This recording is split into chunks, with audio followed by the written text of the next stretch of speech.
Teachers, I wanted to do a quick video review of this awesome new app I got called Idoceo.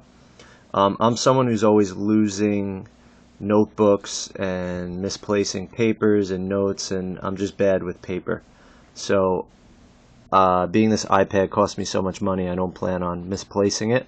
So being I have it with me, I'm trying to really consolidate everything and do as much on this machine as possible. I've already started using AirPlay in the classroom with Apple TV, so I can pull up apps and PowerPoints and stuff and walk around the room and show it, as well as music and Spotify and YouTube, etc. So this app called Idoceo, I believe it's from Italy, but it's being downloaded internationally. It's getting rave reviews on in the App Store. I tried TeacherKit, I tried a few, but this seemed the best for my level, K through 5, and the fact that I'm a cluster teacher. It just seemed the best for me. So let's see why it's so cool. Click on it. Alright, enter in your PIN. You don't have to have a PIN, I decided to have one. The schedule, first you create a master list of your classes. It's very easy to do. Go to add class. You type in the class name and click save, but I don't want any more classes, so I'm going to click cancel. Once you have your classes, you go to schedule and you input them. So you just click on the screen like this and you click add, but I don't want to add any. And once you click add, then you could click copy, and you could copy all the time slots across the row. And then once you have all your time slots, you could edit the details. You could also copy the style. So let's say I wanted to make lunch green.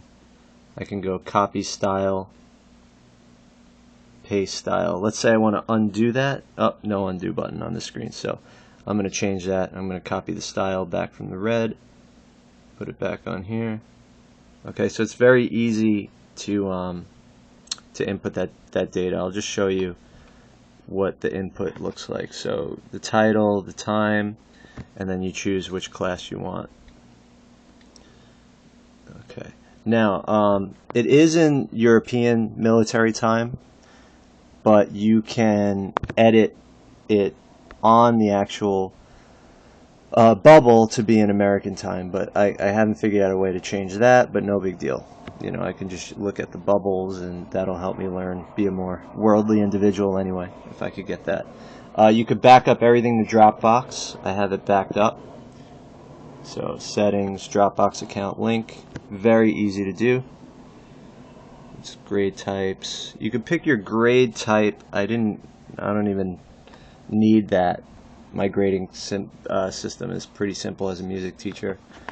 Okay, so now I got my classes. Let's click on a class. I started playing around with 501, and you have a few tabs. You can create as many tabs as you want. Your green one's your home tab. Your list goes down like this, okay, so you could have as many people as you want. You can have it big so that you could have photos. So I'm going to go like this, student thumbnail size, big. So I could have photos if I want. Then I can also make as many columns as I want, and I can make them as big as I want. So I made this first column small because I plan on just using this to keep track of students' colors on the home page. If they get 4 blues, they get a certain amount of tickets or a letter home, and if they get a red, they get a phone call home. So I'm going to use it just to keep track of colors. I keep track of the worst and the best, so blue and red. So for that reason, I kept the width very small. I could make the width wide if I wanted to use it for other reasons. And I did an example.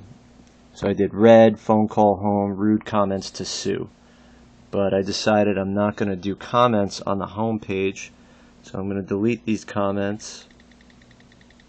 And I'm just going to use it for the colors I want. These all come in already pre-populated into the program, all these different symbols. So if you could figure out a way to make use of them, that's very helpful. Oops, I didn't mean to click that star. But whatever these symbols mean, you could keep track. And also, if you show that to the students, if you bring this up on your smartboard or your HD TV with Apple TV or whatever, they're seeing that these things are, they're accountable, and I'm recording all this stuff. Now, even cooler, if I go down here, this is my class diary. So now, let's say you only have this class on Mondays. You go to Settings, Show Monday Only, right? Or you could pick as many days as you want. So here I have my first 2 Mondays, Monday the 3rd, Monday the 10th.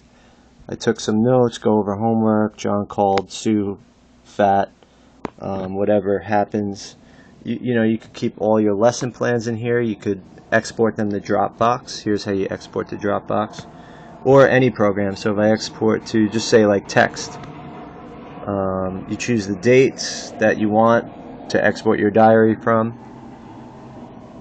I could use Quick. These are my programs that I could open it in. Let's say instead I want to do export to PDF. I could use Dropbox now, and I could print it. Also, cool thing is you can take voice recordings. So let's say, John, that was a very rude comment. I'm gonna record that you said that so I could show your mother at parent-teacher conferences. Audio recording. This comes up. The date is Monday, September 10th. John Doe made rude comments to Sue and said that she was overweight, and Sue was crying. So now that's there. Click on this. The date is Monday, September 10th. John Doe made rude comments to Sue and said... Alright, so you got that. You could also take photos. So if the students were doing some great... here's my credit card. Students were doing some great thing. You take a photo. Use. Let's see what happens. Okay, so all my attachments pile up here. I got my photo and my audio recording. If I click on the photo, boom, goes full screen. Back to the class. So it's looking pretty good. A lot of capabilities, and really suits my needs well. And we'll see how it works out.